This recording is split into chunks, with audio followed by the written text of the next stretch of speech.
La plus grande des caravelles, la Santa Maria, s'échoue sur les hauts fonds. L'équipage est sauf, mais les marins sont trop nombreux pour être accueillis sur les autres bateaux. Certains doivent rester à terre. Avec le bois du vaisseau amiral échoué, Colomb fait construire un fortin sur l'île d'Hispaniola, dans un lieu qu'il appelle Natividad, la nativité. Et à ce moment, tant de choses vinrent en ma main qu'en vérité ce ne fut plus un désastre, mais une heureuse fortune. Il est certain que si je n'avais pas échoué, j'aurais pris le large sans mouiller en ce lieu. Dans ce voyage, je n'aurais pas laissé des gens ici. Je n'aurais pu les munir du nécessaire, de munitions, de vivres pour une forteresse. Pourtant, il est vrai que des hommes qui sont avec moi m'ont demandé de rester ici. Maintenant, j'ai ordonné de faire une forteresse avec grand soin. Non que je croie cela nécessaire à l'égard des Indiens, qui vont nus, désarmés, et qui sont craintifs.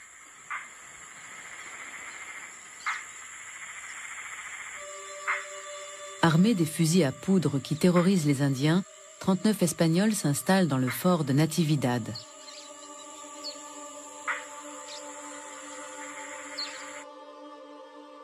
Colomb, lui, reprend son voyage. Il veut naviguer plus au sud, rejoindre une grande île dont il a entendu parler par les indigènes.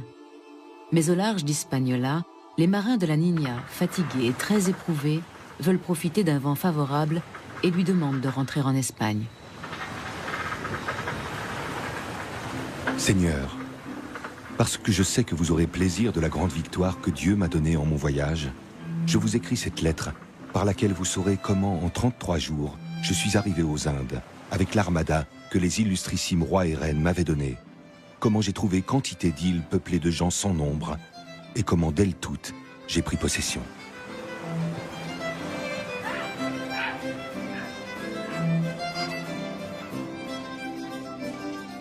Colomb rentre en Espagne avec des preuves matérielles de son succès.